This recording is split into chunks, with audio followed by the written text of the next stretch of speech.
Bom, então, boa noite. Está alto esse microfone? Boa noite. Boa noite. Estamos mais uma vez reunidos para um encontro do programa UMAC Encontra os Artistas, que é uma produção do Grupo de Estudos em Crítica e Curadoria do Departamento de Artes Plásticas, da ECA, USP e do Museu de Arte Contemporânea. Hoje a gente traz para falar conosco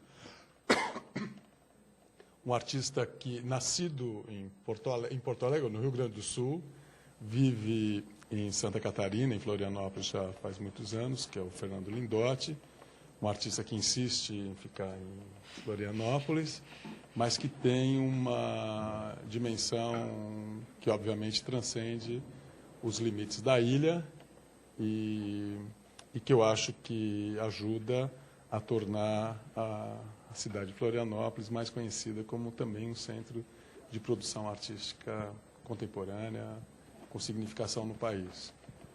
O Fernando topou participar desse nosso programa, então eu acho que é um momento de, enfim, aproveitar o que ele tem a dizer e o que a gente propõe a partir da concordância do Fernando é que ele vai falar, vai, enfim, estabelecer algumas questões e depois as perguntas poderão ser feitas. E a gente gostaria que quem tivesse interesse em fazer perguntas levantasse a mão para que a nossa colega pudesse levar o microfone, porque essas palestras são gravadas e, enfim, então as perguntas também são bastante importantes. Tá bom, obrigado. Fernando. Funciona. Será que... Assim, né? Bom, boa noite ou boa tarde. Quero agradecer aqui o convite do Tadeu, do MAC, para vir aqui conversar sobre o meu trabalho e, mais especificamente, sobre os trabalhos dessa série dos desenhos Antelo, que uma parte dos trabalhos faz parte agora do acervo do MAC. Eu acho que, antes de começar a falar sobre esses trabalhos, eu já vou avisar para vocês que eu não tenho os dotes de orador, mas eu gostaria de deixar claro assim, da onde eu enuncio, né? Quer dizer, desde da onde que eu falo. Então, falar sobre o próprio trabalho estabelece algumas dificuldades assim de saída, e uma delas é que a fala não seja uma defesa do trabalho, porque senão a gente não vai conseguir conversar, né? Eu ficaria defendendo, e esse é um risco muito fácil, um problema muito fácil de acontecer. E então, com essa ressalva aí, que eu vou tentar não defender o trabalho, enfim, e analisar e pensar ele com vocês com uma certa distância. Uma coisa que facilita é que esses trabalhos da série Desenho Antelo, eu com certeza não continuei fazendo depois de 2008. Então tem uma certa distância. Eu sei disso porque eu expus em 2008 parte dos trabalhos aqui em São Paulo, e aí eu sei que depois disso eu não fiz mais nenhum.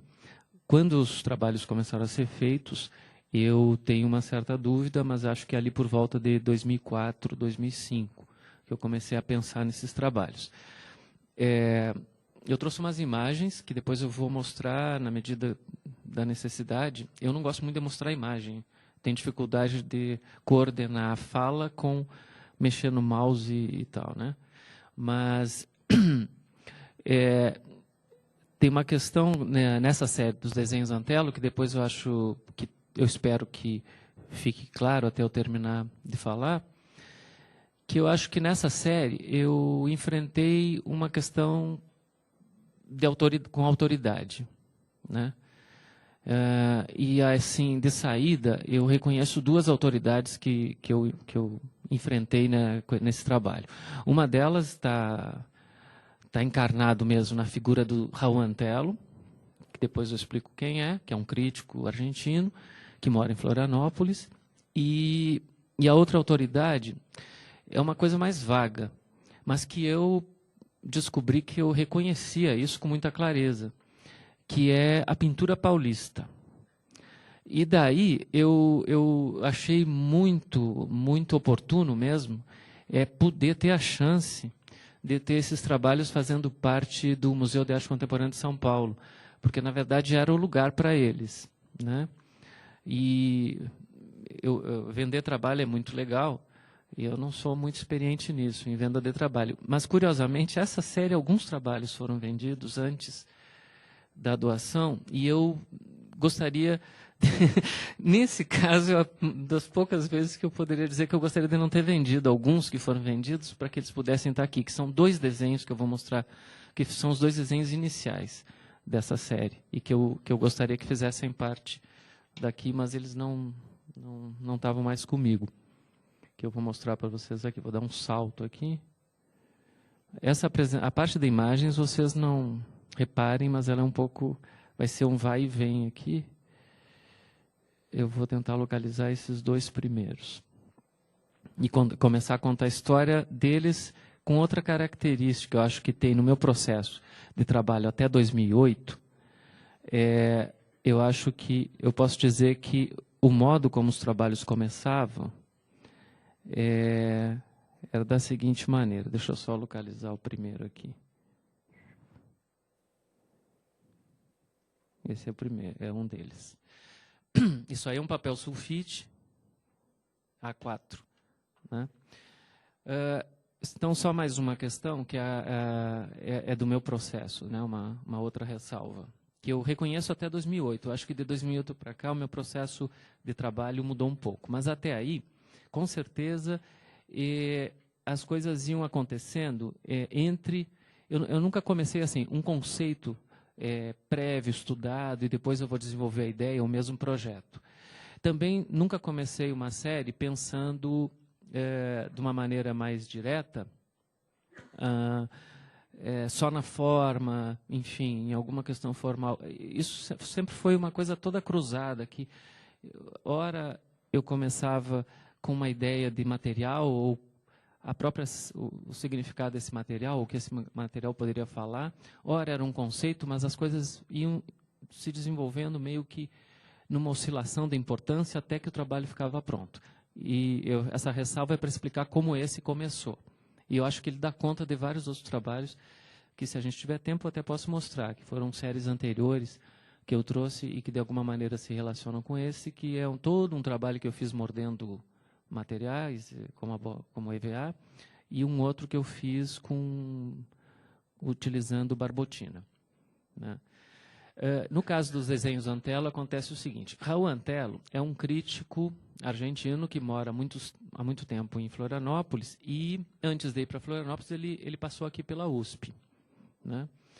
E eu tinha uma proximidade com ele nessa época de conversa, né, de conversa sobre arte, sobre algumas questões,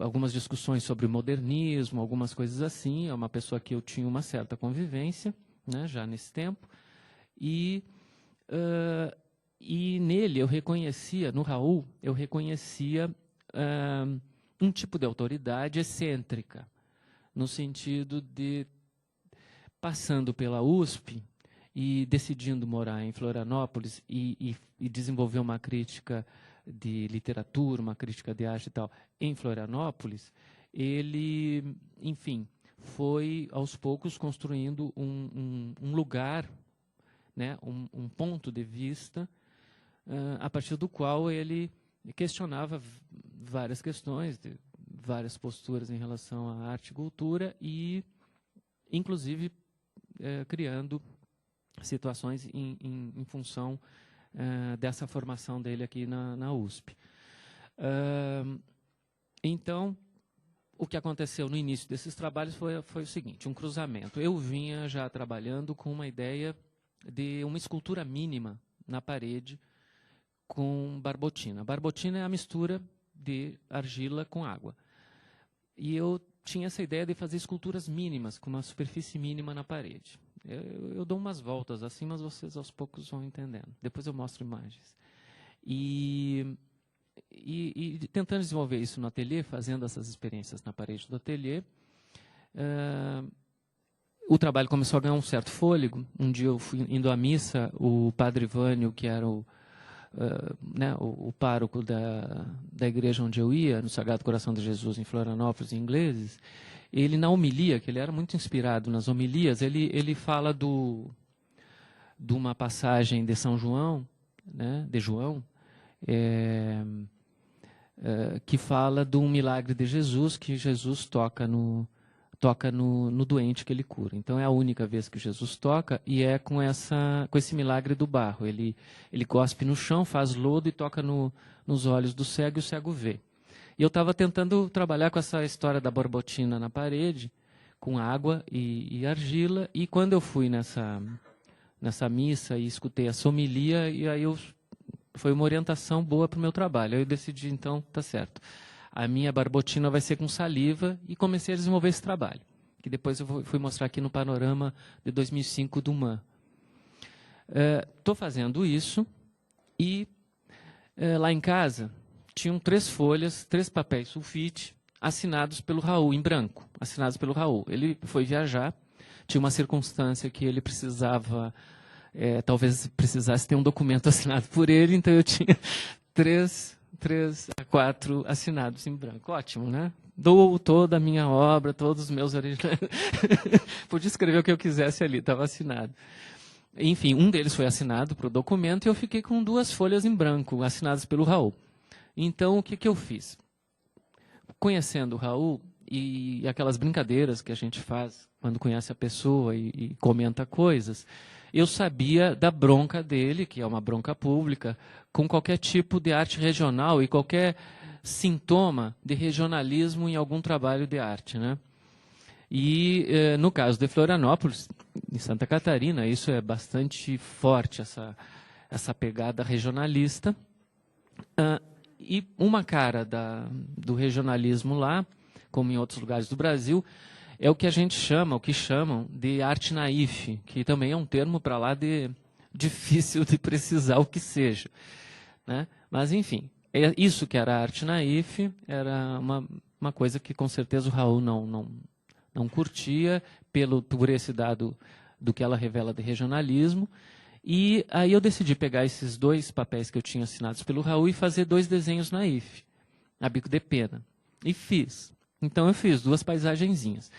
O problema é que faltou convicção. Fazer um negócio desses tem que ter uma verdade também, não funciona. E ficaram horríveis os meus desenhos. Ficou qualquer coisa, mas não tinha aquela precisão, né, que o artista que a gente chama de naif, o que o circuito chama de naif, tem, de uma certa... Não sei como definir, né? Mas, enfim, não ficou com cara de desenho naif, ficou um desenho ruim. Muito ruim, ruim demais. E aí aquilo ficou ali. Aí eu guardei aquilo, ficou um tempo lá no ateliê, aquelas folhas com aqueles 2 desenhos, e o Raul estava viajando. Antes dele chegar, eu decidi continuar aquilo, sem razão nenhuma prática, assim, não era para ser ainda um trabalho. E aí eu peguei as folhas e fiz primeiro esse borrão aqui, fiz um borrão preto e comecei a esticar a forma. E aí ela foi ficando com uma cara mais de um certo tipo de modernismo que a gente conversava, né? Esse modernismo de formas, assim, de algumas resoluções formais, assim, do Chan, do Picabia e daquela turma. Isso aqui eu achei com essa cara quando eu fiz, e aí eu fiz um outro, né? Que eu tinha feito só, nesse outro aqui eu tinha feito o desenho a lápis, e aí eu apaguei e pude fazer um desenho vazado. Então eu fiz essas 2 formas aí. Isso é um papel sulfite e tal, e a assinatura do Raul estava ali.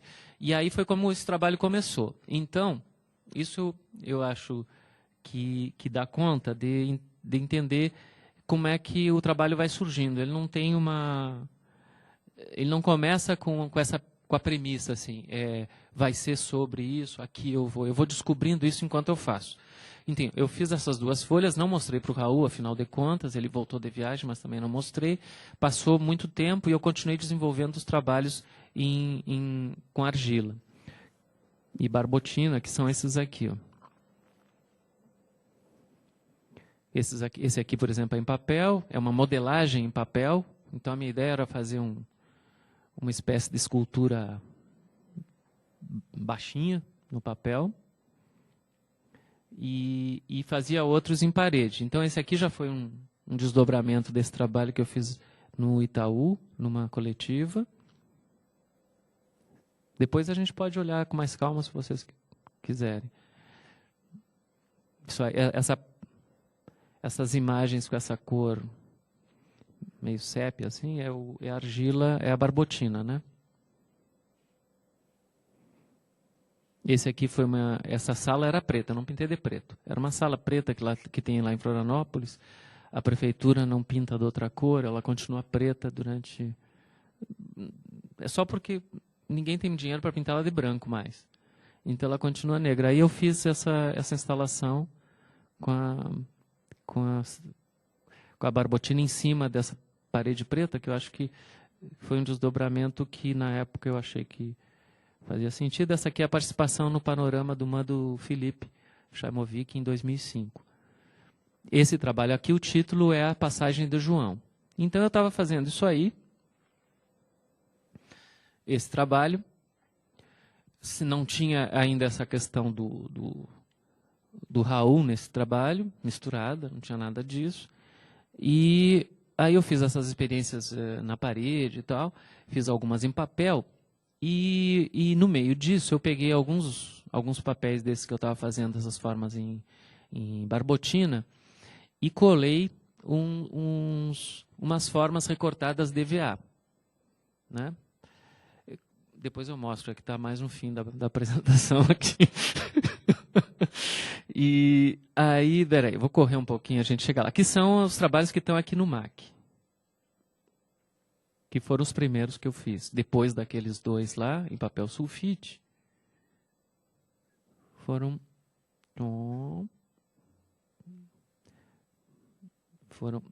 antes desses aqui.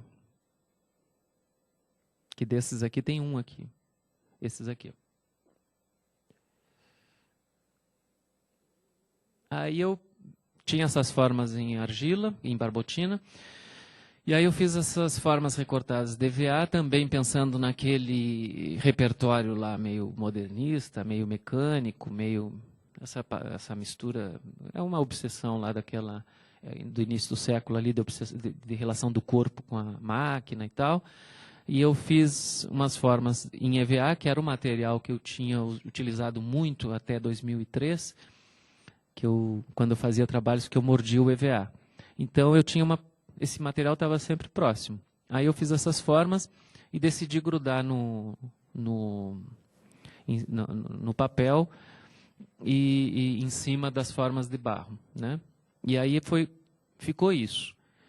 Então eu tinha esses três materiais, né? Além do papel, eu tinha três materiais sobre o papel, que era a argila, a fita adesiva, com essa cor que ela vai adquirindo e tal, e o relevo que ela faz quando ela gruda no barro, na argila e no EVA, e a forma em EVA. E o trabalho não tinha assinatura do Raul ainda. E eu fiz alguns desses e também ficou faltando alguma matéria. Alguma coisa estava faltando e eu guardei. Ficou mais um tempo. E esses trabalhos ficaram lá, ficaram, até que passado aí, quando eu falo algum tempo, é 1 ano, 2,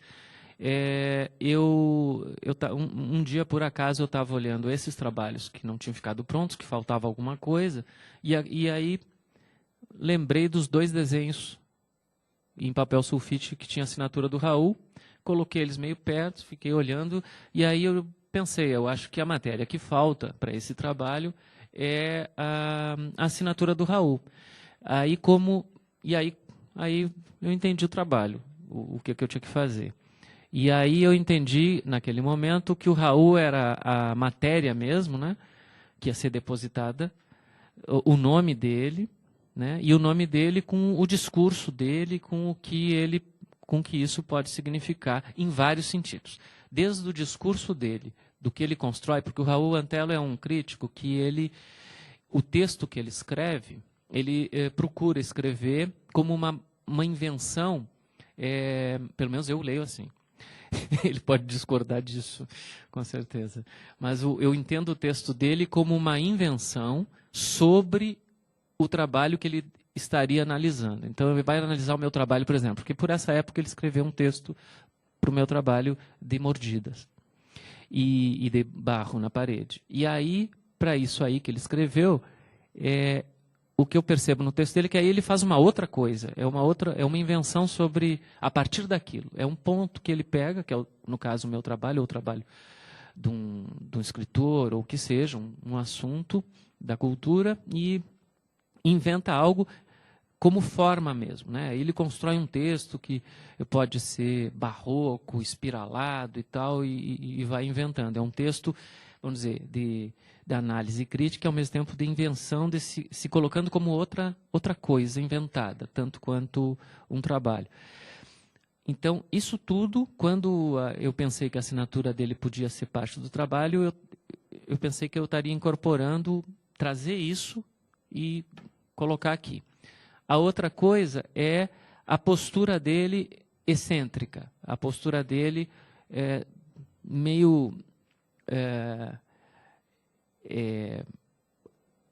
se colocando como contraponto a discursos mais estabelecidos no Brasil ou fora daqui.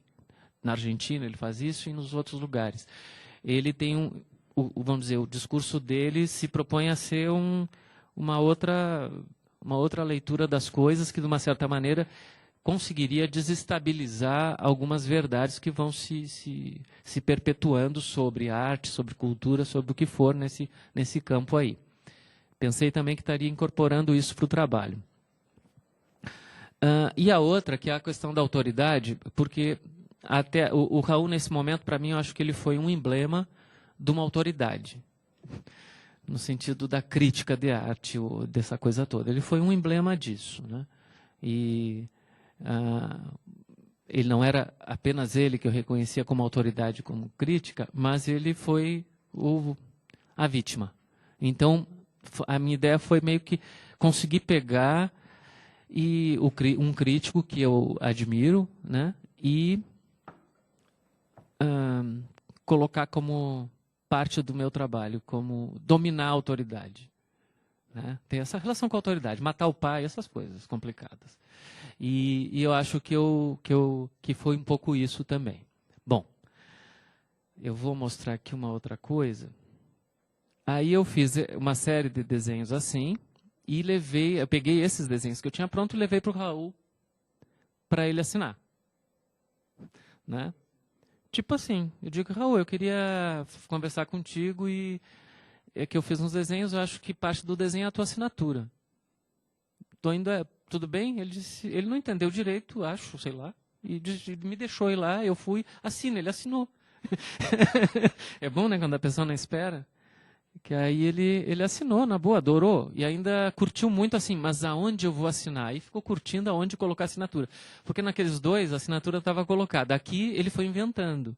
Então o lugar onde ele colocaria a assinatura, ele foi inventar. Ele foi, aqui eu acho que eu vou colocar aqui. Ficou brincando. Isso foi engraçado de ver. Raul adorou assinar assim, inventar isso. Aí vem esses trabalhos aqui.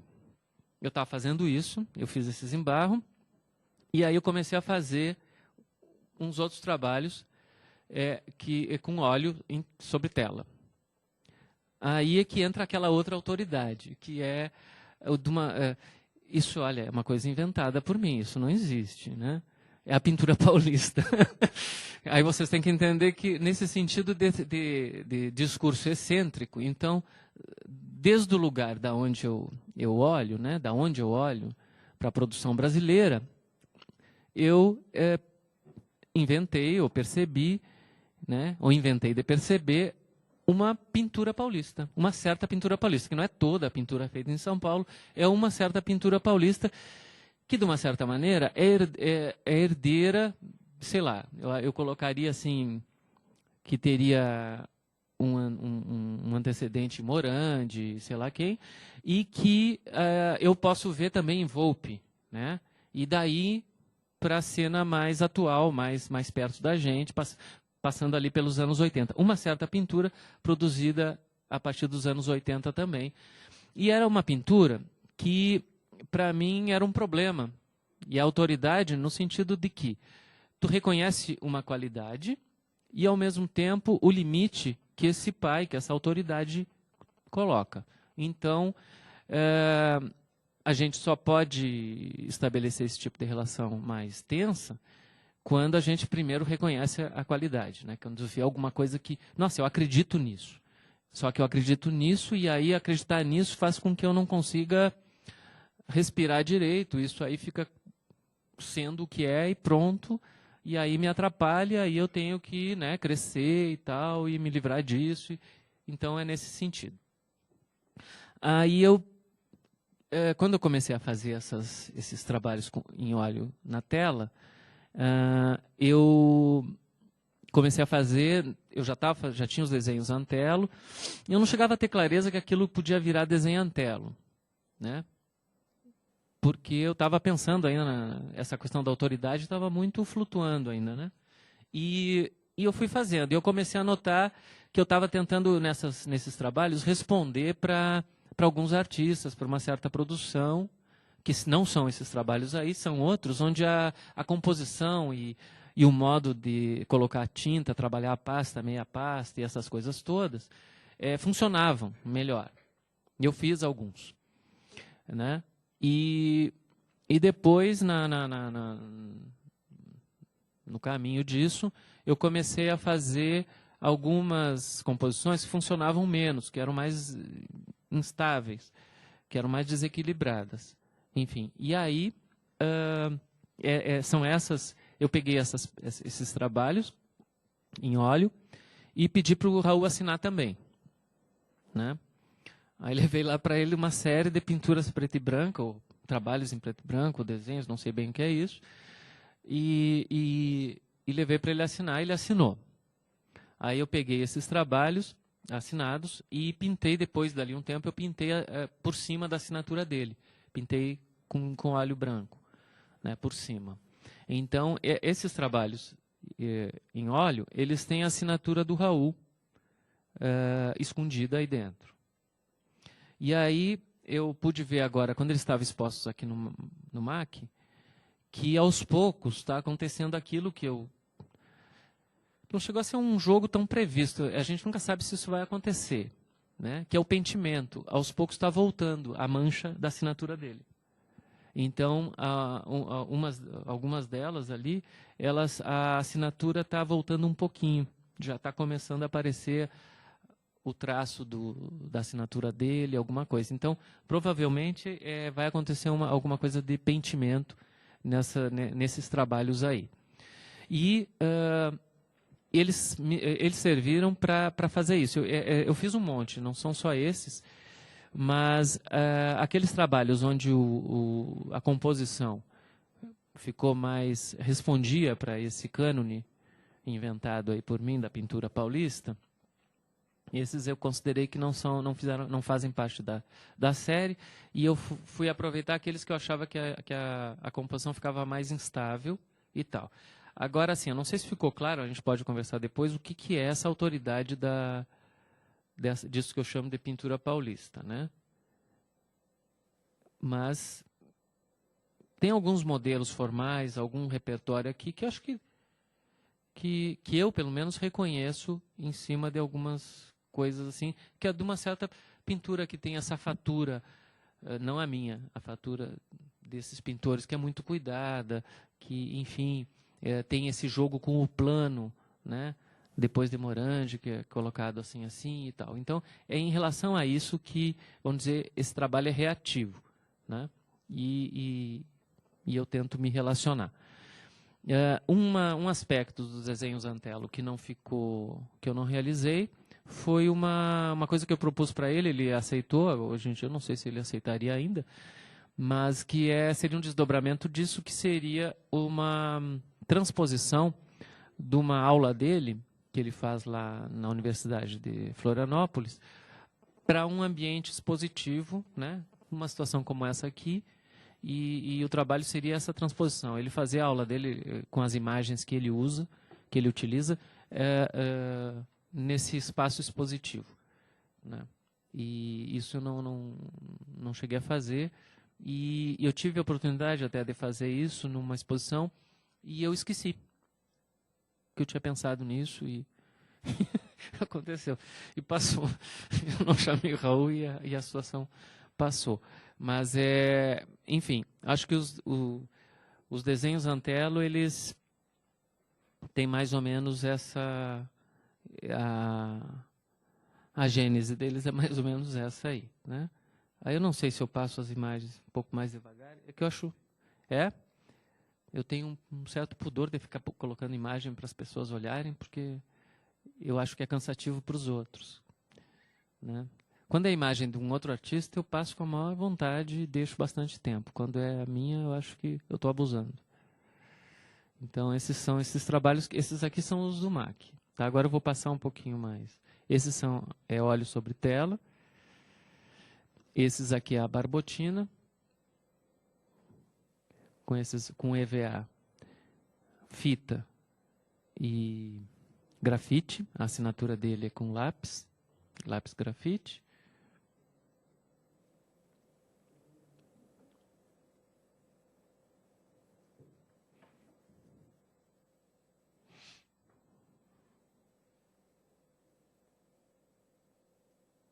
E esse aqui também. Esse é dessa turma toda. E aí tem em comum esse trabalho com outros, ele tem plano, sugestão de volume, perspectiva, que fica no plano, esse monte de aspecto que eu acho que eu vou desenvolvendo em outros trabalhos meus também, né? Faz parte assim de questões que eu elaboro e desenvolvo em outros trabalhos. Esses aqui, tem um desses aqui, né? Aqui é barbotina também, uma barbotina mais líquida. As formas são de chumbo, folha de chumbo e fita adesiva. E a assinatura dele é no material mais gorduroso. É um lápis mais gorduroso, né? Com uma espécie de uma cera. Acho que eu pulei um aqui. Não, tá certo. Então, esse aqui é a parte preta EVA, e nesse aqui já é chumbo, é folha de chumbo recortada. E grudado com a fita.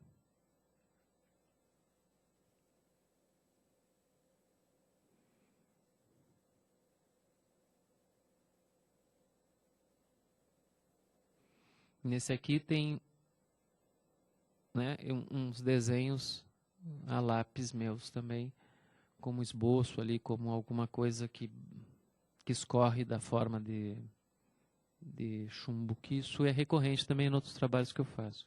Esse tipo de coisa que, dutos, coisas que escorrem, esse tipo de estrutura. Que é aí que eu acho que esse é um repertório que conversa ali com os modernistas que trabalhavam a questão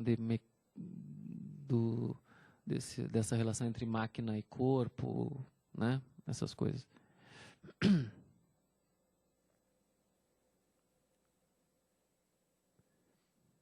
Esses aqui, todos eles, a forma mais escura é chumbo, a assinatura do Raul, e a barbotina um pouco mais líquida. Tem menos matéria nessa barbotina. E esses dois, esse e o próximo, são as folhas de A4. Ups.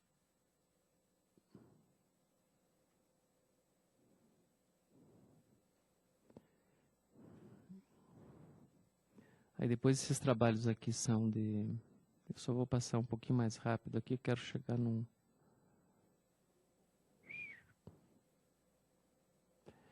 trabalho de...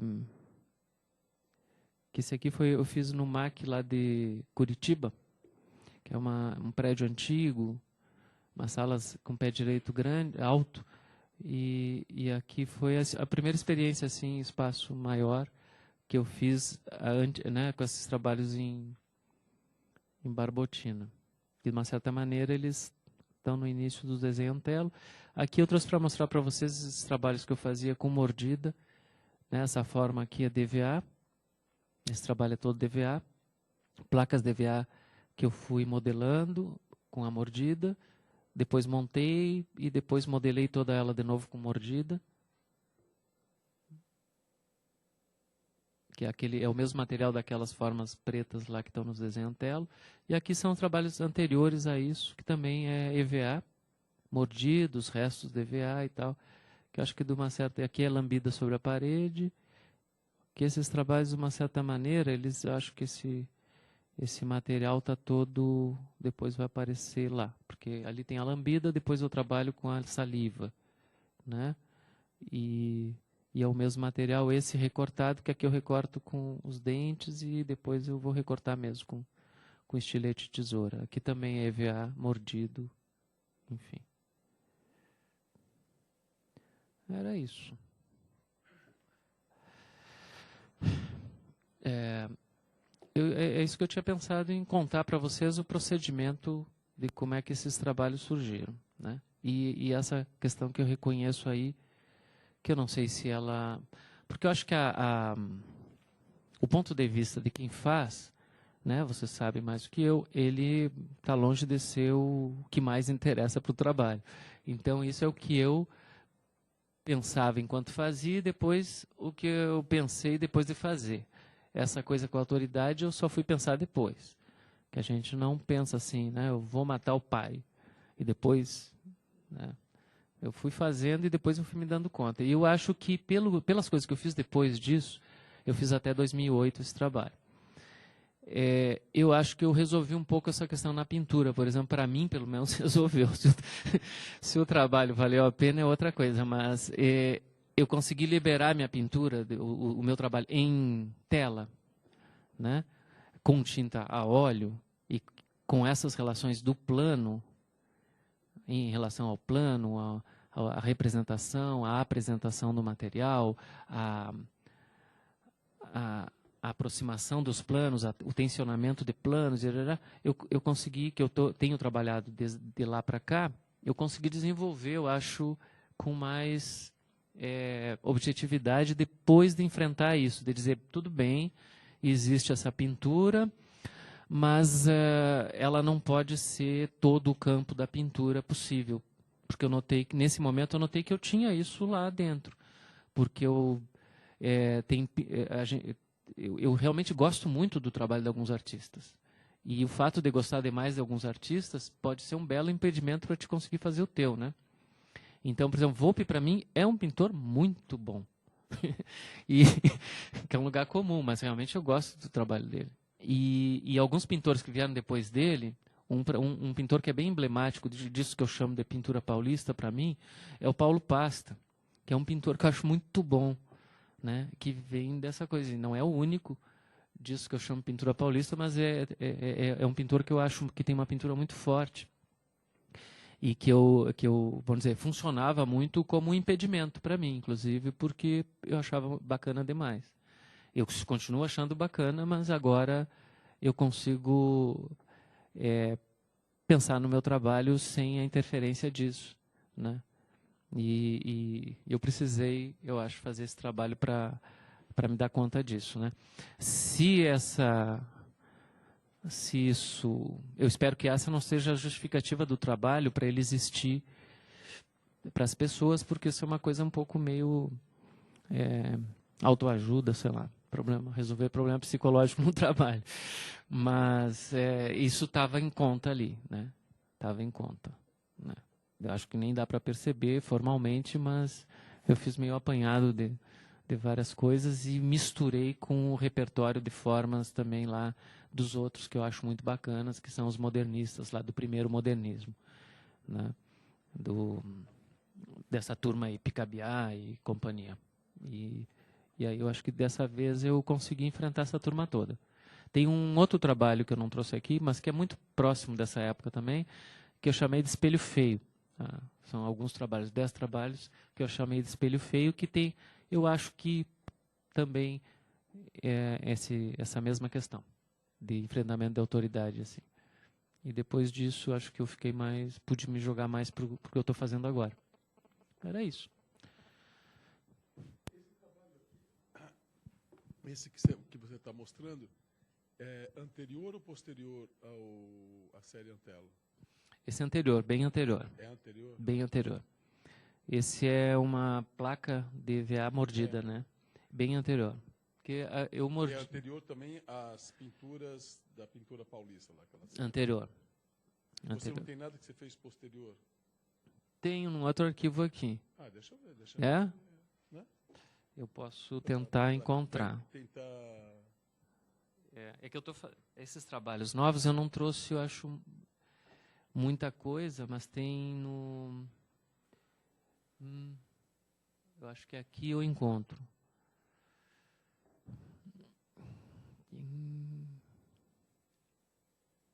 Quem organiza essas coisas para mim é a Denise. Então, eu vou tentar achar.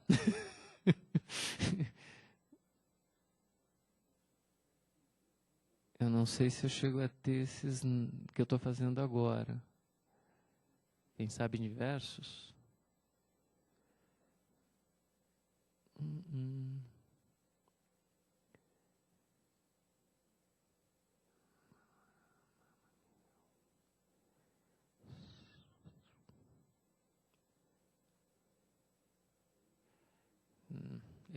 Dos que eu estou fazendo agora mesmo, eu já tirei algumas fotos, mas eu não tenho aqui. Mas tem, nesse trabalho aqui, esse aqui foi para o Clube da Gravura, começa a aparecer alguma coisa, como nesse aqui, muito pouco. Não sei se vocês conseguem ver, isso é uma pintura, isso é acrílico ainda. Vocês conseguem reconhecer que tem uma figura aqui, né? Que é o Abivarbor, que eu coloquei em perspectiva. Aqui, essa forma meio esverdeada, é uma coisa que eu chamo de topo escolato, que eu peguei o topodídio, é um bonequinho, um ratinho dos anos 60, e que era muito próximo, assim. A primeira imagem que me interessou foi do topodídio, assim, como cor e tal. Ele, para mim, é a tradução do Elliot Sica, eu posso até te explicar por quê. E eu comecei a entender Elliot Sica com topodídio. Com 5 anos, eu saí para passear com a minha mãe. Vocês conhecem o topodídio, né? Aquele bonitinho, orelhudo, ratinho. E eu morava no interior do Rio Grande do Sul. Saí para passear com ela de tarde, gazeteando a aula. Eu inventei alguma coisa, que eu não devia estar bem, aquelas coisas que a criança inventa. Numa tarde de inverno, ensolarada, saí para passear com a minha mãe. É uma maravilha, né? Um paraíso na terra. E aí, de mão dada, caminhando pela rua principal da cidade. A gente morava na rua que era quase a principal da cidade, então não era muito longe. 3 quadras e era isso. E a gente chegou num vendedor, num ambulante, e ele tinha topodídeos para vender. Só que era um topodídeo daqueles feitos de plástico transparente, em que a modelagem é toda feita, é uma modelagem só externa, só tem o relevo das formas. Não tem articulação do bracinho, da perninha. Aquele tipo de boneco mais rudimentar que tem, assim. Então era a forma do topodídeo, do corpo e da cabeça dele, era uma coisa só transparente, num plástico muito vagabundo, fininho. E os bigodes e as orelhas eram num plástico um pouquinho mais rígido, bem plano, que era enfiado neles. E aí tinham 3 versões. Rosa, o corpo, né? Rosa, laranja e verde-limão. Todos transparentes. E as orelhas e os bigodes eram das outras cores, vamos dizer. Pegava o topodídeo verde-limão com as orelhas rosas, que era um pouco mais... não era tão transparente, né? Era mais opaca. E encaixava. E aí a minha mãe me deu 2. Não comprou os 3. A coisa nunca é assim, né? Aí ela comprou 2, mas que já tinha orelhas e bigodes para ficar trocando e tal. E aí eu fiquei com aquilo muito tempo. E era uma coisa que colocava contra a luz, assim, o corpo do topodídeo, ele era transparente, então a cor dava para viajar muito. E aí quando colocava aquela outra parte, que era as orelhas, ou o bigode, que era mais opaco, parava a transparência um pouco e trocando as cores, tirando a orelha daqui, colocando lá. Para mim, isso é Elliot Sica, depois dos últimos Hélios, daqueles que ele coloca só as coisas assim. Tem um roxo dele, que é um frasco de... Acho que é um limpol, é uma coisa dessas, assim. E E cor, para mim, a gênese é essa. Enfim, aqui tem o topodídeo. Esse trabalho ele não dá... Não é bem o que eu estou fazendo agora, mas ele foi quando eu comecei a me animar um pouquinho mais. Opa, acho que eu fechei alguma coisa aqui. No portfólio Lindotti, eu acho que não vai ter isso. Eu tive até pensado em trazer, né? Aqui são as coisas antigas. Só deixa eu dar um... Se eu conseguisse dar um salto, eu não sei mexer nisso muito bem. Lá para o fim.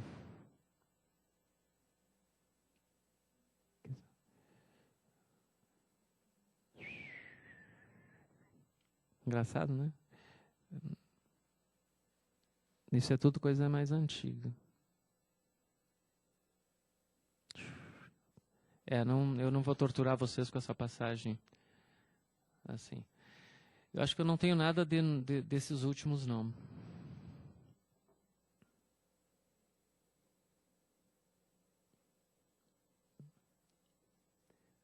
Aqui eu acho que eu tenho um que é um pouco mais parecido com isso.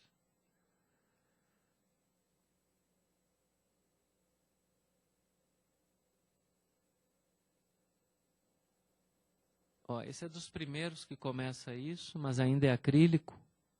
É uma tela. Aqui é dourado, aqui é isso. Mas ainda está tímido isso do plano. Esse é óleo. Aqui tem essa modelagem aqui com transparência, que é uma coisa que está acontecendo mais agora. Mas esse é o topo escorrido que eu falo, topo escolato, que é o topodídeo escorrido.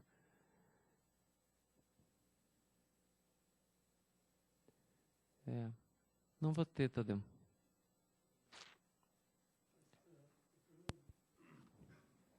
Você falou que ter feito aqueles trabalhos da série Pintura Paulista permitiu você pensar, eu não lembro se eu tô, não sei se você entende bem, permitiu você pensar que a pintura poderia ser outra coisa além da pintura paulista, desse parâmetro que você tinha. Daí o interesse de saber o que você fez depois, assim, se você continua pintando sobre tela, se não, é nesse sentido. Tá. Então, foi... é que isso passa por uma coisa assim. Em 99, eu fiz uma exposição que eu chamei de teatro privado, lá no Rio, no MAN do Rio, né? Ali eu tentei fazer um esboço disso que eu acho que eu estou começando a fazer agora. Que tem uma liberação de repertório e uma ampliação do que é possível trabalhar em termos de repertório, sem abrir mão da fatura da pintura. Né? Não ficar só na imagem da coisa e deixando a fatura em segundo plano, mas levar as duas coisas juntas. E, na verdade, como é que chama? Faltou o termo em português agora dos... Oi? Não, é o que o cavalo tem aqui assim. Viseira, né? Viseira. São viseiras que a gente mesmo se coloca, né? Então, mas uma coisa que é menos visível agora na produção muito, muito atual, mas até anos 80 e por aí, aquilo que era considerado uma pintura que vale a pena ser discutida, quer dizer, aquela pintura que tem uma audiência que é privilegiada no sentido da crítica, ela tinha um limite até onde ela pode ir. Né? Vamos dizer, a gente tinha a presença muito forte de alguns críticos que estabeleciam, eu acho, esse campo. No Rio de Janeiro, a gente tinha do Vértice Ruptura, agora vai me faltar os nomes. Não, do Vértice Ruptura, Vértice Ruptura, Ronaldo Brito, né? Ronaldo Brito, esses críticos dessa linhagem, que eles atuam até hoje, né? E aqui em São Paulo existiam outros da mesma linhagem, que colocavam uma pintura, um desenho brasileiro de alto nível, né, formal,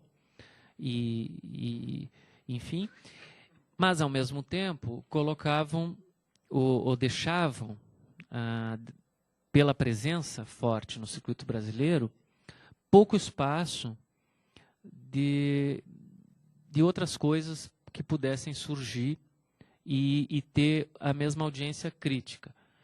Então, pelo menos assim eu lia, né? Lógico, isso aí é a minha leitura de tudo isso. Eu fico pensando num artista, como surgiu um artista do tipo do Mike Kelly, por exemplo, ou de um brasileiro, que é o Sancho Classe-Min, dentro desse circuito, com essas margens, com esses limites. Eu não consigo ver o Sancho Classe-Min desenvolvendo o trabalho dele dentro desses parâmetros. Fica impossível, na minha opinião. E se eu não reconhecesse qualidade nesse discurso e nos trabalhos que esse discurso relaciona, os trabalhos que eles relacionam, que eles constroem como campo, eu não teria problema nenhum. Eu ia dizer, nossa, isso não me interessa e pronto. Quando a gente reconhece alguma qualidade, é que a coisa complica, porque ela é internalizada como qualidade. E foi em relação a isso que eu fiquei pensando. Aí o que aconteceu para mim, né? Isso eu penso nessas coisas quando faço meu trabalho, isso vem, e porque eu sempre procurei, talvez por optar por morar num lugar onde a discussão crítica é mais espaçada, vamos dizer assim, onde tem menos diálogo nesse sentido, eu com o meu trabalho e o pessoal que pode estabelecer uma relação crítica dele com textos, com conversas e tal. Por ter essa distância, eu sempre procurei essa conversa, nem que fosse imaginária, nem que fosse a partir dos discursos, eu converso com aqueles discursos, e vários de vocês foram minhas vítimas, né? Vendo as exposições, vendo os textos e tal. Então eu dialogava. E essas conclusões que eu fui tirando foi a partir dessas relações, que eu ia estabelecendo, às vezes mesmo de ideias, sem ter o contato pessoal, às vezes sem conhecer a pessoa. E daí eu pensei nisso. Aí o que aconteceu depois que eu desses trabalhos do desenho em tela, essas coisas? Eu acho que, de uma certa maneira, teve uma liberação para uma questão que é mais importante, eu acho, no meu trabalho, e que sempre ficou mal resolvida. Não sei se deu para perceber nas coisas de argila e tal. Tem uns desenhos com fita isolante que eu já fiz durante muito tempo também, que isso também aparecia, que é uma relação entre o plano, né, esse da autonomia mesmo da pintura, esse plano evidente e tal, e o plano da marca, né, da superfície, e a perspectiva, o plano perspectivo e todas essas questões. Isso aí sempre ficava no próprio desenho mesmo que eu fazia, em como eu colocava, às vezes, os tons, ou enfim. Isso ficava ali, tentando articular essas duas coisas. A marca da superfície, por exemplo, e algum tipo de jogo perspectivo planificado, criando uma tensão com isso. Isso ficava, acho que, muito mal resolvido. E eu fui... E uma coisa que eu notava, o problema, é que eu não conseguia dizer que o que eu fazia era pintura, mesmo quando era em tela, em material e tal.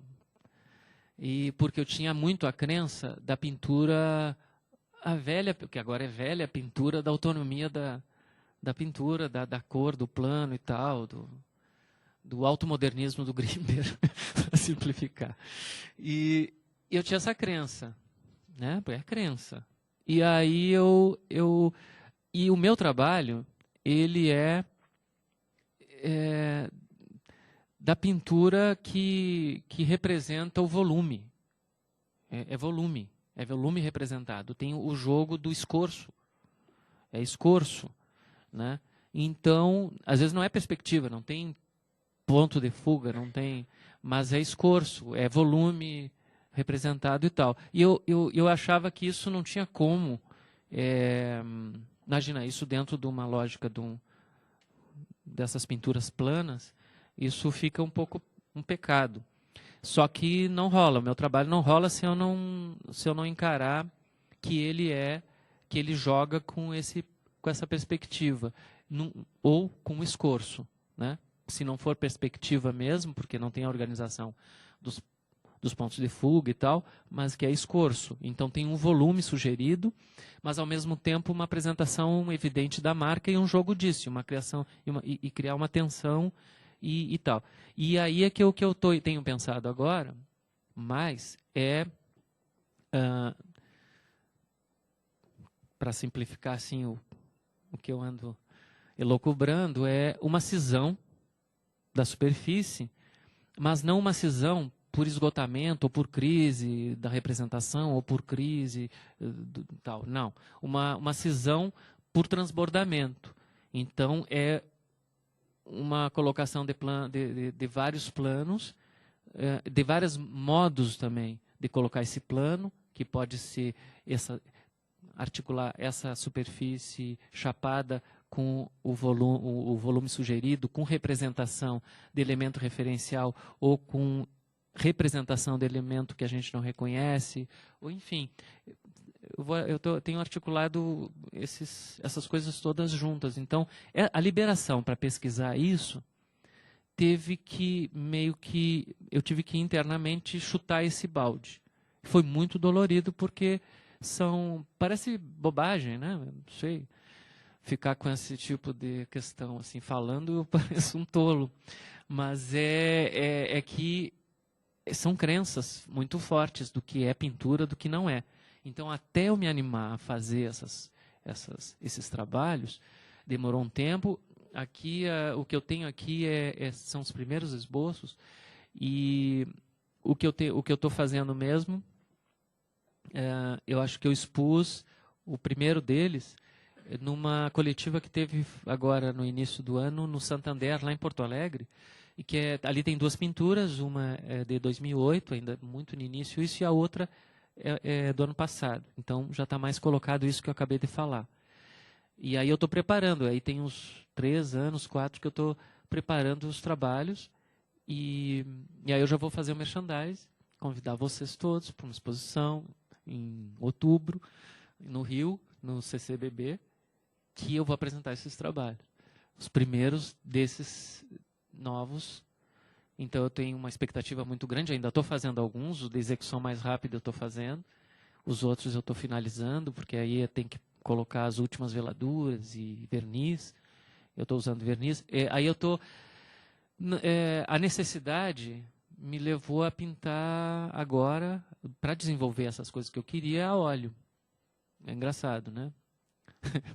É engraçado porque acaba fazendo uns caminhos inversos. Eu comecei com esse interesse quando era muito menino, e que eu participei até de um salão que chamava Jovem Arte, não, Prêmio Pirelli Pintura Jovem, no MASP, em 80 e bolinha. Ganhei um prêmio, aquisição, foi o máximo. Foi um dinheiro que foi o enxoval da minha filha. E depois eu ganhei esse prêmio em pintura, e aí me apavorei. Que é isso, né? E aí não pintei mais, aí fui fazer instalação, fazer outras coisas. Não, eu tinha essa coisa, eu ganhei um prêmio em desenho em 84, nunca mais desenhei, depois esse em 85, parei de pintar. E aí fui fazer instalação. Com instalação demorou até sair algum prêmio, que foi em 88 e 89, e aí eu já estava um pouquinho mais maduro e não parei. Continuei fazendo umas instalações, mas fiz fita e não fiz mais fita, enfim, né? Aí quando eu fiz mordida, eu fiquei um tempão fazendo, fiz 10 anos, porque eu nunca ganhei prêmio, eu acho, com as fitas, com as mordidas. Enfim, começo com pintura, e agora, nesses últimos anos, eu tenho, né, trabalhado em tela, escultura também, algumas esculturas tridimensionais, né? Alguns trabalhos tridimensionais, e algumas coisas que eu acho que eu me animo a chamar de pintura, porque eu acho que a discussão que está ali é da pintura mesmo. Então, pode não ser numa pintura, não vou falar de qualidade de pintura, mas é pintura, as questões que estão colocadas ali são pintura. E eu fui obrigado a trabalhar em óleo para poder desenvolver essas ideias. Então eu preciso, às vezes, de uma profundidade que só o óleo dá, e eu preciso de uma sobreposição, vamos dizer, de camadas, muitas camadas de veladura, por exemplo, 10, 15, 20 camadas de veladura, que só dá para fazer com óleo. Com tinta acrílica não dá, porque o acrílico ele vai virando qualquer coisa. Vai virando um plástico que depois tu não consegue mais fazer. Então o óleo me permite isso, assim como me permite mexer nas primeiras camadas que eu fiz e trazer para cá a pintura e tal. Então esse jogo todo de vai e vem, de representação, não representação, e que eu acho que nem essa, não no sentido de dilema, mas de articular uma com a outra, e uma coisa com a outra, e as outras questões todas, de fluidez, e, enfim. Eu acho que o óleo aí me permitiu. E aí as dimensões aumentaram um pouco. Então os trabalhos não são grandes, mas eles estão aí numa média de 2 metros, mais ou menos, por 1,50, 2 metros por 3. Então eles tiveram que aumentar um pouco de tamanho para eu poder desenvolver também essa questão da marca e da proporção.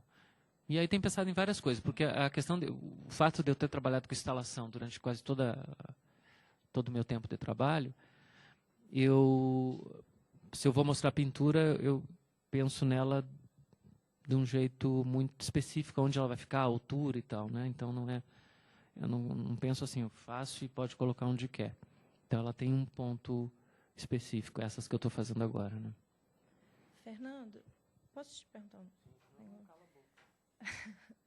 Na verdade, assim, é só alguns aspectos, mais curiosidade do que uma questão.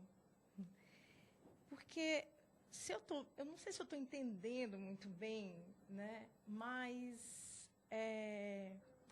logo que você começou a mostrar e falando da série, você chama de desenho Antelo.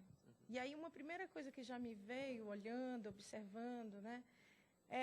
Por que desenho, né? Sim, porque aí depois você, né, agora falando da pintura e algumas questões que de fato estavam ali em jogo em relação à pintura. E aí me veio essa questão, né? Por que chamá-los de desenho? Porque, enfim, a feitura quer dizer, eu entendo essas questões da pintura que estão ali postas, mas tem uma colagem, tem elementos que estão fixados, não é? A presença da fita não passa, né? Tem uma presença, né? Tem os elementos que estão, o volume, né? E por que não já pintura? Aí eu falei, será que é porque é no papel e não na tela? Né? É uma questão do suporte, enfim, é uma curiosidade, assim, que... E também, assim, centrando na série Antelo, outro aspecto que também que você apresenta, né? Eu acho que você muito bem colocou no início que não queria defender a obra, então, né, eu vou provocar para ver se você não. Que é a questão dessa relação com o crítico mesmo, né? Quer dizer, você não forja a assinatura, não é uma, quer dizer, está autorizada, é uma coautoria. Fiquei curiosa de saber se você assina também o trabalho, além do Raul, ou permanece só o nome do Raul? Por exemplo, essa é uma pergunta, né? Porque, da mesma forma que né, essas sobreposições de elementos, né, você chama a assinatura também como um elemento, quer dizer, não é... Para você traz esse elemento como... Mas ele é um dado muito forte para mim, né, por exemplo, né, para quem está observando, pensar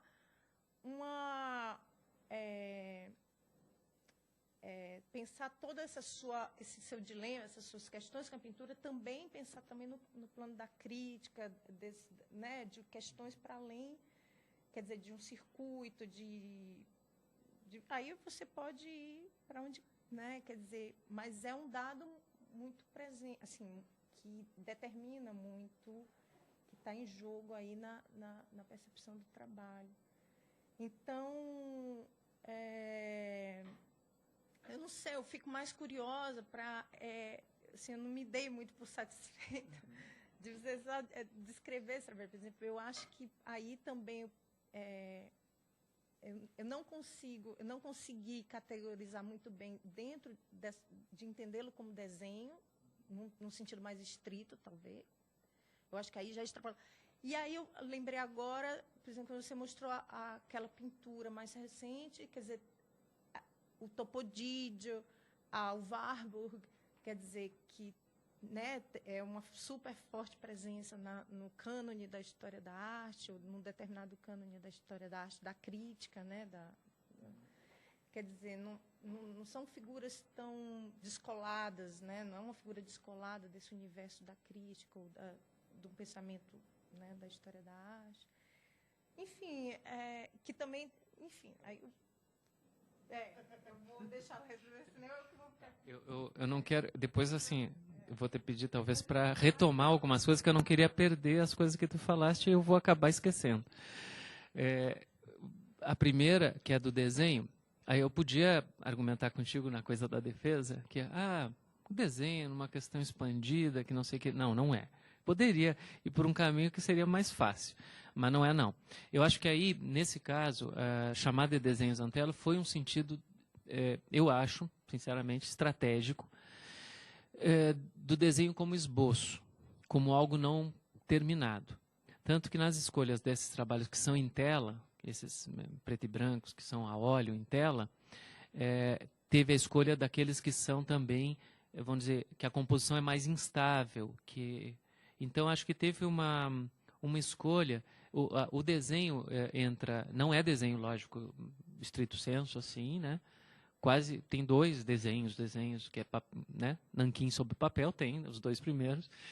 Talvez daí tenha vindo o nome, que os dois primeiros foram desenhos, mas a coisa não se manteve. Acho que, como desenho. E acho que talvez desenho aí como no sentido... sem apelar para a ampliação do desenho, para o campo expandido, mas desenho como esboço mesmo, como uma maneira talvez de enfrentamento da autoridade pelas bordas, assim, pela lateral, né? Talvez não conseguisse dizer assim, pinturas para os preto e brancos a óleo, né? E acho que tem muita coisa também de pintura e colagem, quer dizer, colagem eu estou falando de modernista, e aí a gente tem Picasso, o cara da colagem, está todo mundo aí. E acho que desenho talvez tenha sido uma coisa estratégica, como nome, no sentido de... desenho no sentido não da autonomia do desenho como modalidade, mas como projeto, como algo que ainda está assim. Acho que é mais por aí, né? Por isso que eu mantive o nome até o fim, né? E a coisa da assinatura é assim, a parte prática, né?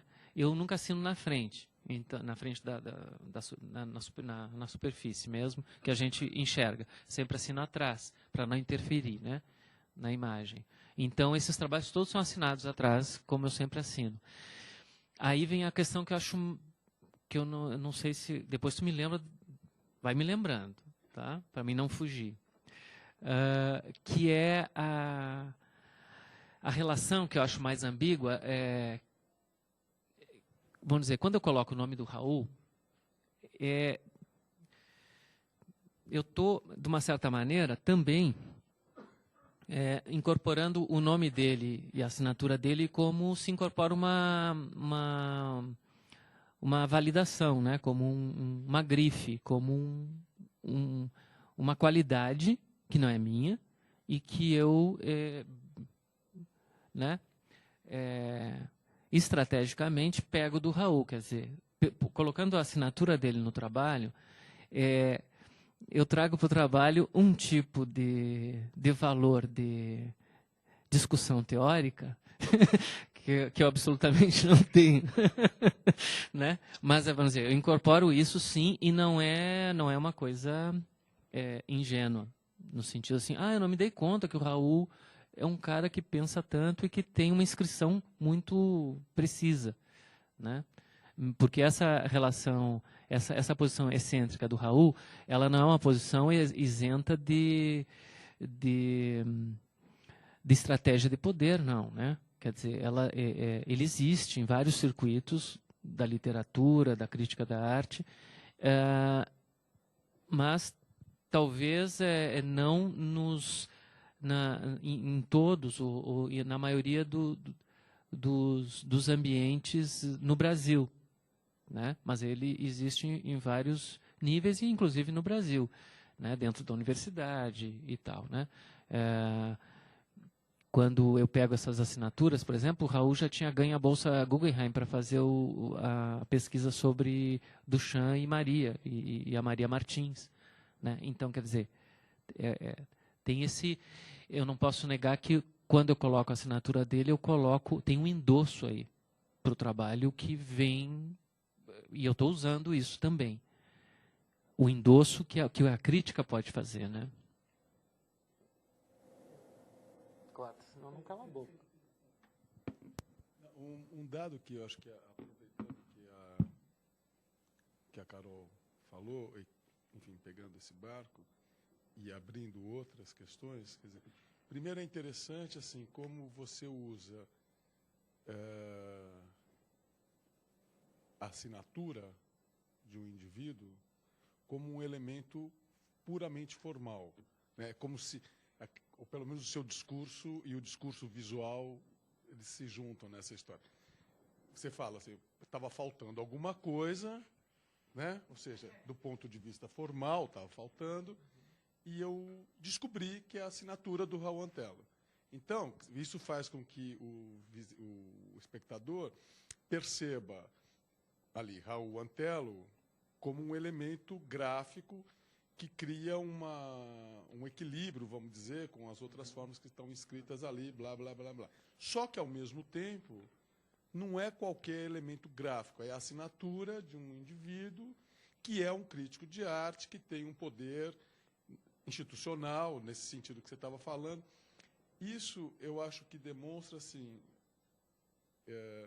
uma grande compreensão e uma preocupação com as questões formais, intrínsecas do trabalho, né, do trabalho de arte dentro de uma posição modernista, se a gente quiser, porque ele é isso também, e é por aí que ele seduz no primeiro momento, mas, ao mesmo tempo, tem uma extrema ironia e uma atitude, eu não sei direito como... performática ou performativa de trazer para o âmbito de uma obra supostamente formalista uma dimensão social que discute a questão do poder no campo da arte, entrando numa dimensão muito precisa, que é a questão da autoria. Né? Porque, na verdade, quando você lê isso daí, você lê o autor é Raul Antelo, porque culturalmente então você joga com várias questões. Isso é uma coisa. Outra coisa, isso é uma constatação, não é nenhuma pergunta, não, você fica à vontade. Quando você fala assim, os trabalhos, aqueles EVA que eu mordia, é muito interessante, porque você olha, eles são extremamente formais, no sentido, não no sentido meramente formalista, não é isso, mas eles demonstram um conhecimento. Não são naif, absolutamente. Eles têm um conhecimento da forma, da cor e da forma no espaço físico, blá, blá, blá, blá, só que são feitos através de mordida. Ou seja, mordidas que são ações concretas do corpo do artista na matéria. Né? Ao invés de você passar a mão, pincelar, você vai lá e morde, que depois você lambe. Então, também tem uma dimensão performativa de numa outra dimensão, obviamente. Então, a pergunta é... tem uma lógica do seu trabalho, me parece que a lógica do seu trabalho é justamente trilhar nessa grande compreensão formal, nesse grande tributo que você paga à tradição moderna, e, ao mesmo tempo, revertê-la e subvertê-la através de atitudes que a tornam descompassada. Isso é verdadeiro ou é só impressão? Não sei se eu tô... É que isso pega num ponto que é importante também para mim, porque é um ponto que eu me acho muito arrogante. Que é o seguinte, as mordidas, por exemplo, esse trabalho de mordida, se eu fico correndo essas imagens, é chato, né? Mas é que faz esse tom, não olhem agora porque está correndo, senão dá enjoo, né? Que agora eu vou ter que chegar lá nas mordidas que eu deixei no início. Dá para ver que eu sou muito... Sou lento para essa coisa, né? Eu quero chegar na exposição, essa aqui. Essa exposição aqui eu fiz no... Nem existe mais esse espaço, porque é o espaço alternativo da Funarte no Museu de Belas Artes, no Rio, dentro do projeto Macunaíma. Isso, para a maioria daqui, é pré-histórico. Mas era bem bacana expor nessa galeria. E aí, assim, voltando para essa questão, né? Eu acho que, assim, uma dificuldade do meu trabalho, de leitura que o meu trabalho apresenta, né? No circuito nosso, brasileiro, para a audiência pequena que ele tem, calma que a minha arrogância também não é tanto. Ele uma dificuldade que eu presto bastante atenção nos aspectos formais, porque eu acredito que os aspectos formais não são só formais, eles são totalmente atravessados por todas as outras questões, né? Tudo. E toda a teoria está ali, atravessando ele. Então, mas eu acho que a gente tem que dar conta disso também, tem que articular isso no seu aspecto material também. E isso às vezes apresenta uma dificuldade, porque se eu acho que eu devo errar a mão no momento que é lido às vezes só o aspecto formal, que aí parece um trabalho bobo, naif, como se eu não tivesse. Eu ouvi de um conhecido nosso há muitos anos, quando eu estava fazendo esses trabalhos aqui, é que olha só, esses trabalhos eu mostrei no Rio de Janeiro, em 96. Tu foste do júri desse Macunaíma. Eu mostrei no Rio de Janeiro em 96, 97, por aí. E um dos, vamos dizer, dos referenciais que eu tenho para construir essas linhas ali no espaço são as obras moles da Lígia Clark. E eu vou mostrar isso no Rio, né? O que há, né? E aí eu vi uma coisa assim, puxa, eu devia conhecer mais a Lígia e o Hélio, textos dele e tal. Né? Por essa altura, em 96, 97, tudo que tinha para ler dos textos deles e tal, que já tinha saído, quando saiu aquele livro da Rocco, do Aspiro ao Grande Labirinto, eu já estava com ele lendo, né? Porque antes a gente só lia xerox daqui e dali que vinha dos textos do Hélio e tal. Então, eu conhecia, eu podia fazer uma leitura tosca disso, sim, por falta de qualidade minha como artista. Agora, eu conhecia aquele campo, né? Naquele momento era meu interesse, a Lígia, o Hélio e o Amilcar e o Franz Weismann, assim, mais ou menos cruzando. Né? A Lígia Pape eu fui tentar entender melhor bem depois, né? Mas já tem uma exposição em 94 que ela fez aqui na Galeria Camargo Vilaça, que foi muito linda. Ali é que eu comecei a olhar para ela, mas até entender mais demorou mais um tempo. Mas, enfim, então quando eu estava fazendo esses trabalhos, eu parto mesmo da Lígia e do Hélio, porque quando eu vi o EVA pela primeira vez, esse material, para mim foi assim, corpo-cor. Porque o Hélio tinha que pintar aquelas placas. O EVA era corpo-cor, e ninguém inventou assim especificamente, a indústria foi fazendo por necessidades dela, assim. Eu olhei aquela placa, isso é corpo-cor. Depois eu comecei a cortar. Então o que aconteceu com esses trabalhos foi que eu comecei a cortar com estilete e tal, e eles ficavam numa... eu não consegui escapar da dimensão deles. Porque de Japa Clark e Hélio de Sica é difícil escapar do campo deles, né? Eles têm um campo que é dificílimo tu ir chegar no limite do campo deles, são artistas muito poderosos. E aí e aí? Né? Ninguém quer ser epígono de nada, né? E aí, como é que eu lido com esses caras? E o Amilcar era muito importante também nessas coisas, porque eu pegava o plano, cortava, dobrava, o procedimento, né? E era tudo muito limpo e tal, e ficava tudo muito dentro da lógica deles, eu não conseguia... E foi aí que eu resolvi morder, né?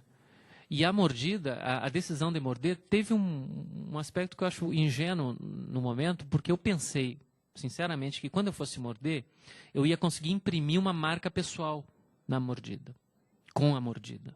E não imprime. A mordida, tu morde aquele material, a atitude é bem tosca, né?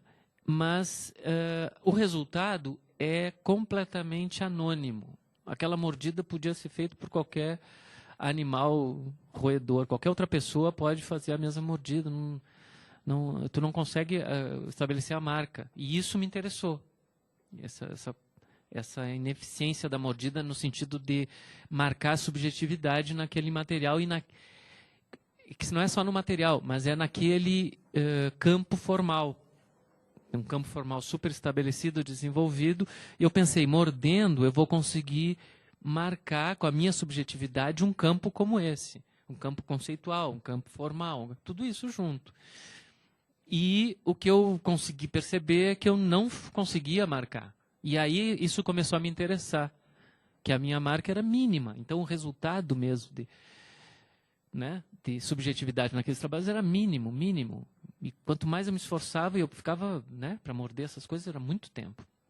Isso me interessou. E eu acho que voltando, assim, porque eu estou muito atalho, né?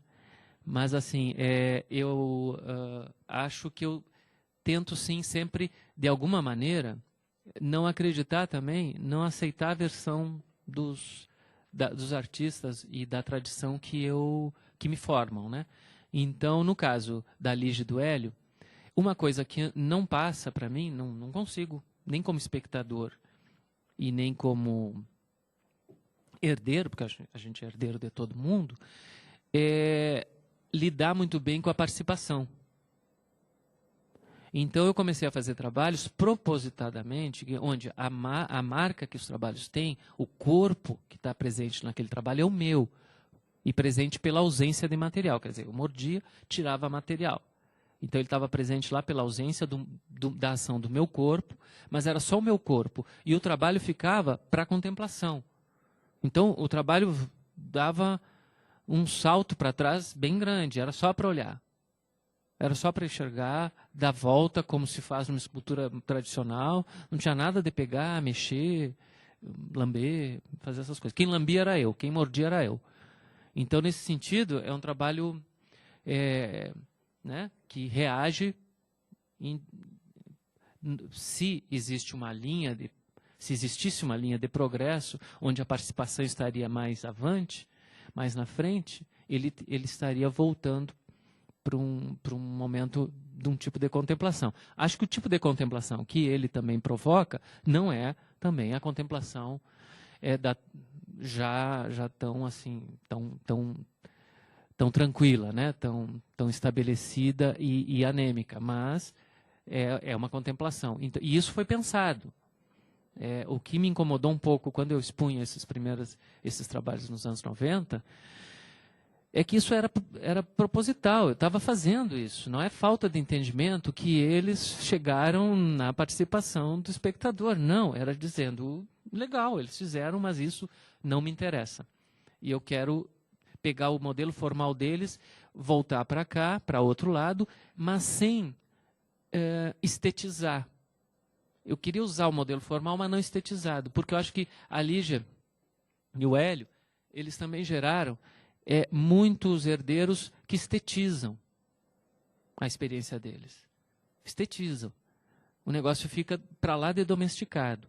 E isso, nesse momento, tinha uma intenção muito clara minha de dar um passo noutra direção, a partir do que eles fizeram, mas sem estetizar, porque eu acho que pegar a herança deles e estetizar, e eu espero não ter estetizado, seria trair demais eles. E eu acho que tem trabalhos que fizeram isso. Eu não gostaria de fazer, né?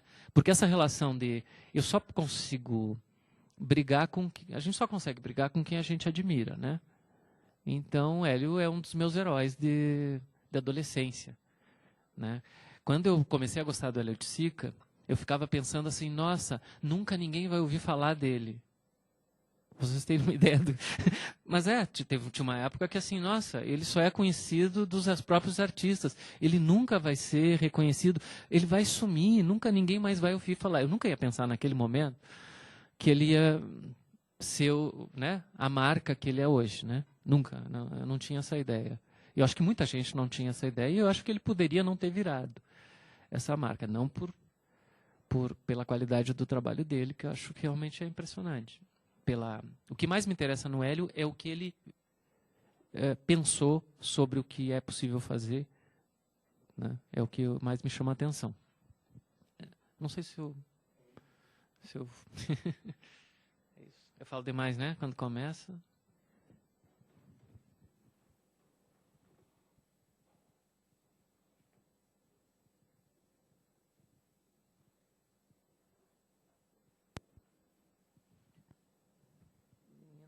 Teu nome é? Desculpa que eu sou ruim para nome. É. Carolina. Eu escapei de alguma coisa que eu... Pode voltar. Tentei escapar de alguma coisa. Sei se eu estou muito satisfeito, mas também eu acho que também não tenho isso muito bem claro. Não está pronto, né? Estou vendo.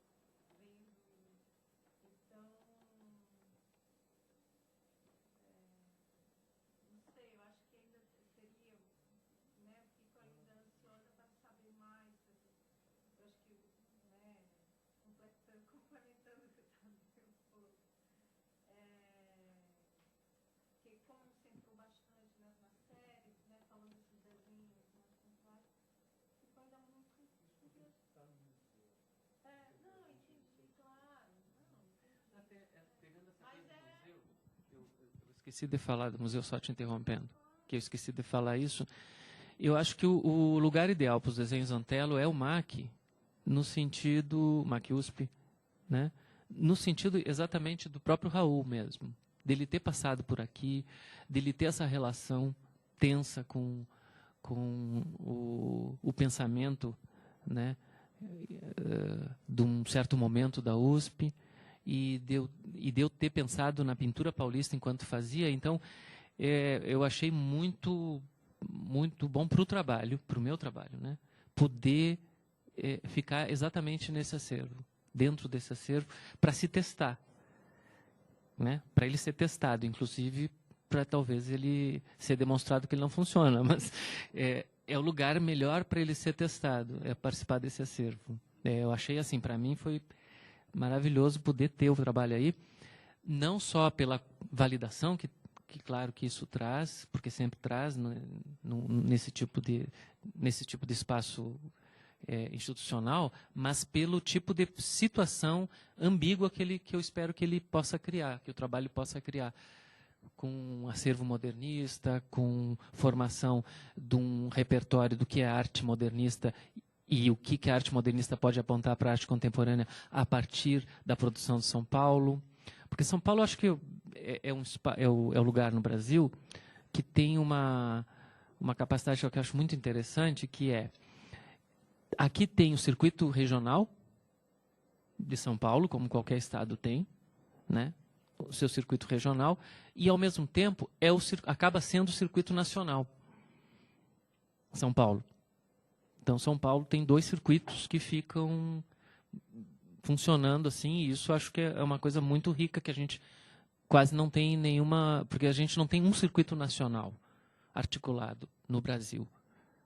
Então, a gente tem circuitos regionais e pouquíssima articulação do que a gente pode chamar de um circuito nacional, na minha opinião, né?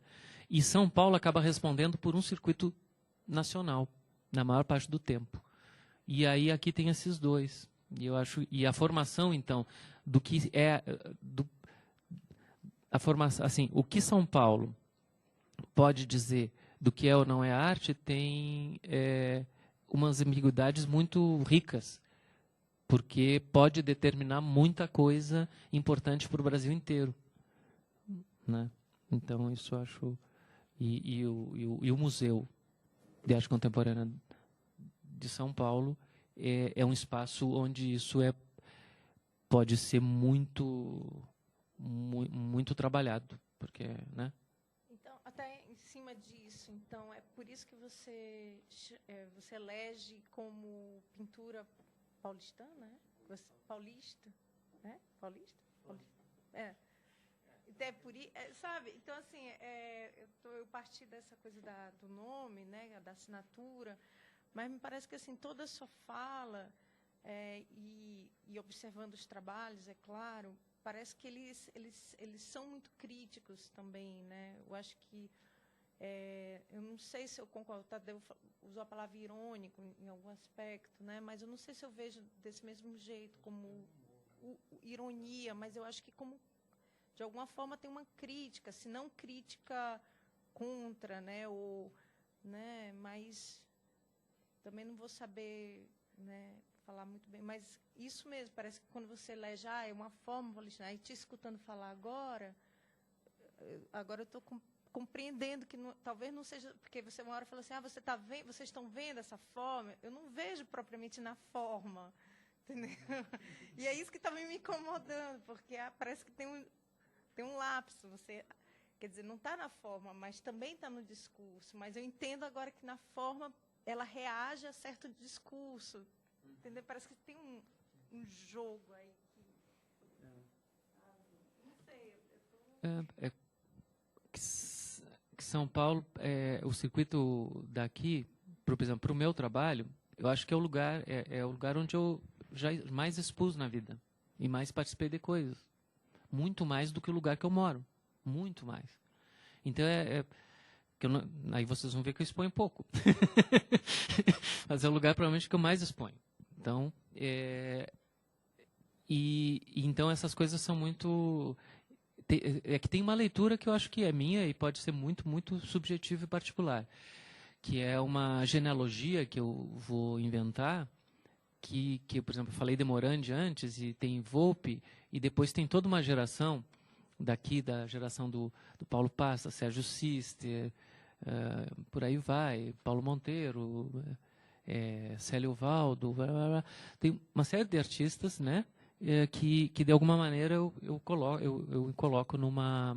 Eu estou esquecendo de muitos artistas que eu acho que são importantes, que eu coloco dentro dessa genealogia, que pode ser uma coisa completamente arbitrária da minha parte, mas quando você construir isso, e eu acho que esses trabalhos tentam um pouco responder para isso, né?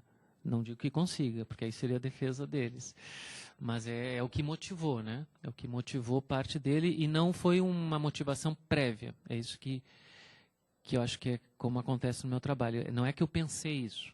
Quando eu quando eu estava no meio do trabalho, eu percebi o que estava acontecendo, e aí tentei lidar dessa vez de uma forma diferente, né? E acho que o distanciamento que alguma forma de humor ou ironia pode trazer, né? E aí talvez compareça no trabalho como uma forma de distância para olhar, né? De distância para olhar com mais objetividade para isso e reconhecer aquilo que pode ser interessante para continuar no meu trabalho ou não, né? Eu espero que os trabalhos da gente sempre tenham um âmbito mais público, mais de interesse para questões que são menos ligadas assim para o meu processo, porque hoje eu estou me sentindo um pouco assim, porque eu senti assim, porque eu falei assim, e pode ficar uma ênfase numa coisa muito pessoal, né? E eu espero que o trabalho tenha alguns elementos que não precisem disso, dessa razão mais ligada ao meu processo. Mas para o meu processo foi importante, né? E realmente eu fiquei contente deles virem para cá, para ficarem aqui. Gostaria que aqueles 2 primeiros desenhos ainda viessem para o MAC. Estão com os donos, tem que ver. Aqueles têm dono. Eu não sei quem são. Eu queria achar as pessoas. E descobrir da lista quem são eles e seria bacana, né? Aqueles dois eu ia gostar muito que ficassem aqui, aí completava. Bom, eu queria que você falasse para a gente, por favor, como é que foi os primeiros passos, como é que foram esses primeiros passos, como é que se dá uma afirmação de ser artista, e me esclareça também se você conseguiria dar à sua obra uma dimensão de validade se ela não tivesse imbuída por tantas referências formais, se ela não tivesse imbuída dessa defesa formal. Então, vamos por partes, que isso é bom, hein? Bom, a primeira parte é mais fácil de responder. A segunda é que é mais capciosa, mais rica. Bom, o início realmente eu não saberia te dizer assim como começar e tal, porque a gente, né, eu teria que achar que eu sou um projeto bem sucedido. Mas é assim, o CCB é bacana, né? Mas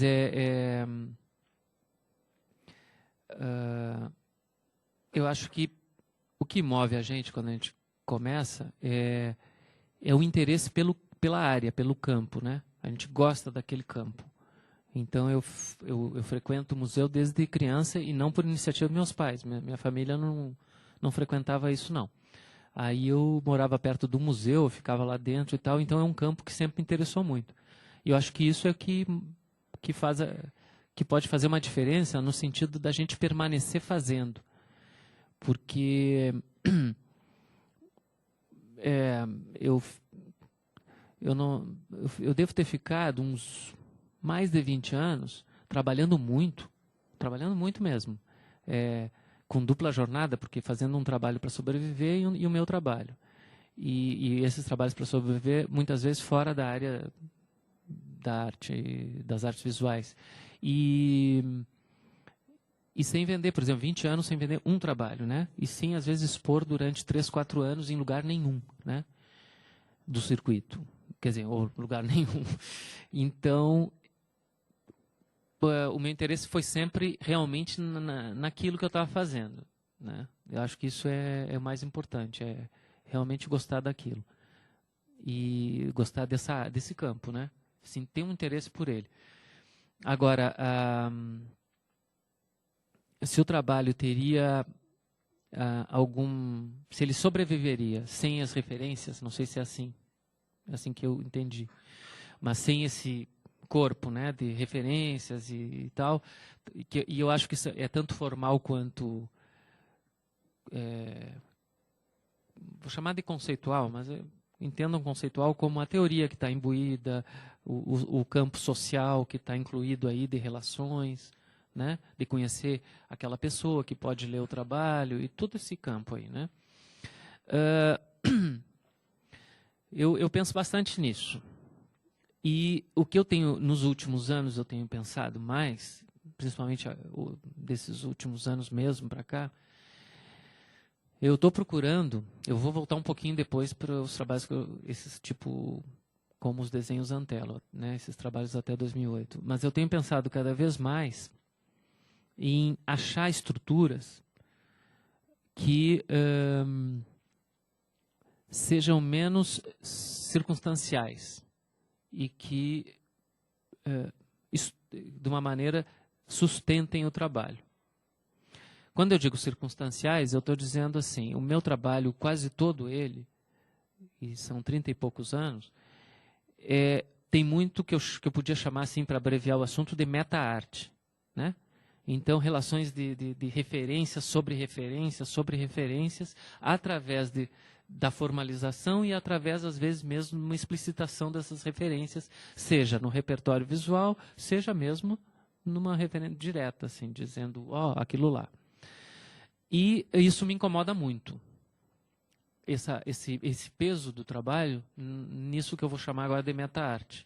Porque eu acho que isso dá uma cifra para ele, uma chave de leitura que exige muito repertório de quem lê.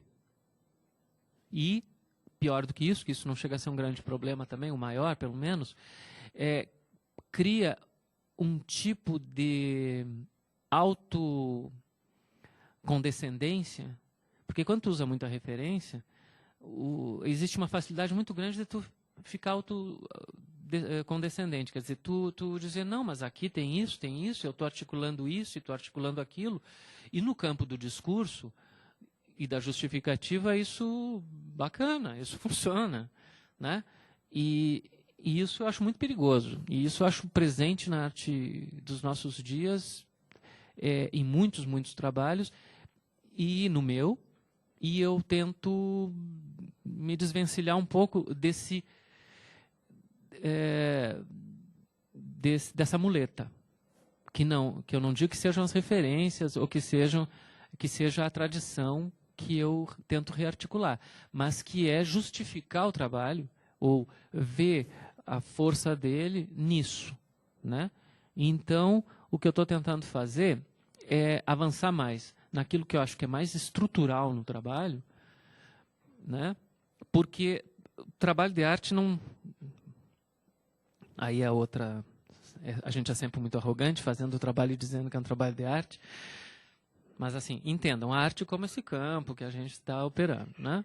E fazer um trabalho de arte visual, implica, claro,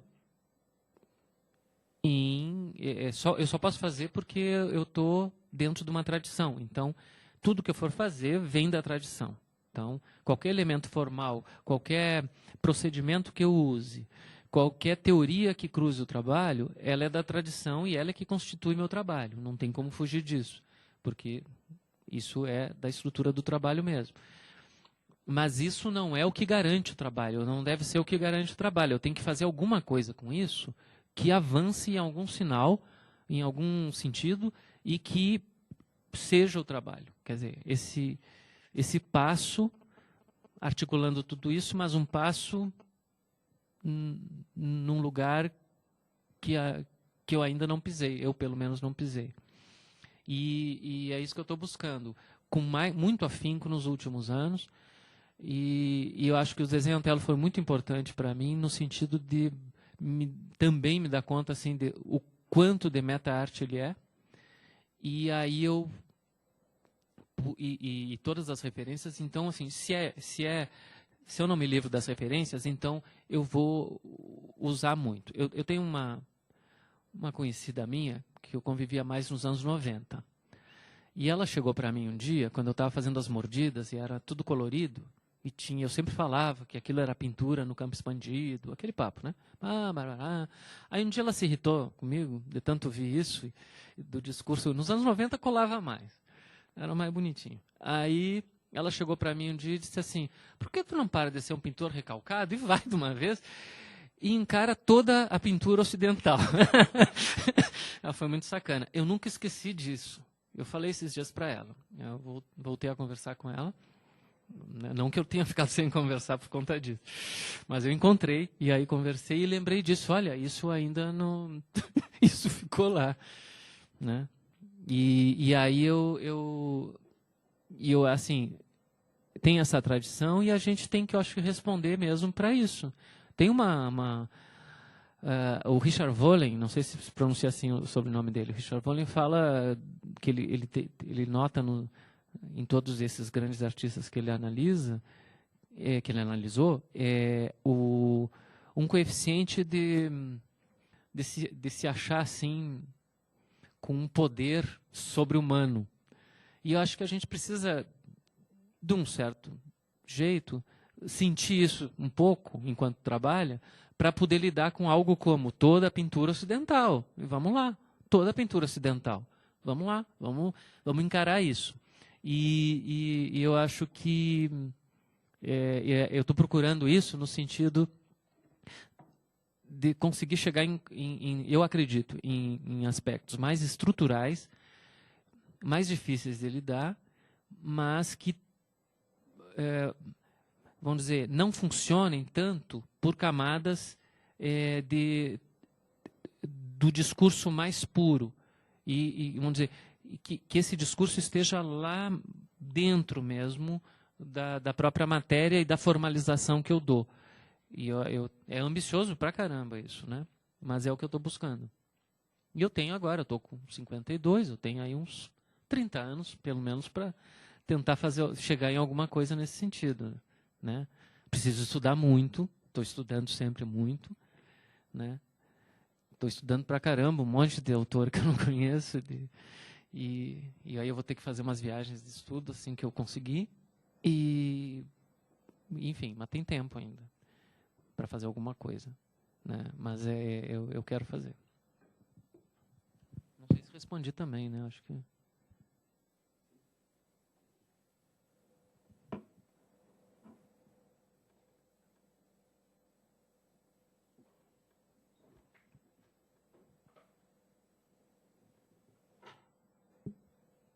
Mais alguma pergunta?